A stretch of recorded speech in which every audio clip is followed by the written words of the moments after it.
এই মুহূর্তে যে খবরের দিকে নজর রাখবো, মদন মিত্রর বাড়িতে পুলিশ, মদন মিত্রর কামারহাটির বাড়িতে তল্লাশি, তৃণমূল বিধায়কের বাড়িতে পুলিশের তল্লাশি। আরো একবার জানাই, মদন মিত্রর কামারহাটির বাড়িতে তল্লাশি, তৃণমূল বিধায়কের বাড়িতে পুলিশের তল্লাশি। আমাদের সঙ্গে সুবীর রয়েছেন প্রতিনিধি। সুবীর, কি কারণে এই তল্লাশি অভিযান? দেখো, গতকাল মদন মিত্র অভিষেক বন্দ্যোপাধ্যায়ের উপরে যে হামলার ঘটনা, সেই ঘটনার পরিপ্রেক্ষিতে গতকাল তিনি তার কর্মীদের নিয়ে, তৃণমূল কর্মীদের নিয়ে তিনি বিক্ষোভ দেখান।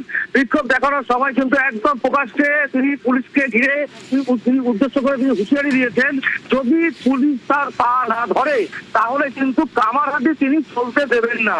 এবং এই যে ঘটনা, গতকাল যেইভাবে তিনি প্রকাশ্যে পুলিশকে উদ্দেশ্য করে হুঁশিয়ারি দিয়েছিলেন, তারপরেই কিন্তু আজকে কিছুক্ষণ আগে, অর্থাৎ এখন থেকে 1 ঘন্টা আগে, ডিসিপি সাউথ প্রতিবার ভট্টাচার্যের নেতৃত্বে বেলগড়িয়া থানা, কামারহাটি থানা এবং কেন্দ্রীয় বাহিনীকে সঙ্গে নিয়ে কামারহাটি বিসি রোডের ওপর যে উদয় ভিলা, যেটি মহিলা কোঅপারেটিভ সোসাইটি নামে পরিচিত এবং যেটি কেন্দ্রীয় সংস্থার অধীনে এই জমি, এই জমির ভেতরে তিনি তার একটি বাড়ি তৈরি করে ফেলেছেন, পাশাপাশি এমএলএ কার্যালয় তিনি তৈরি করে ফেলেছেন।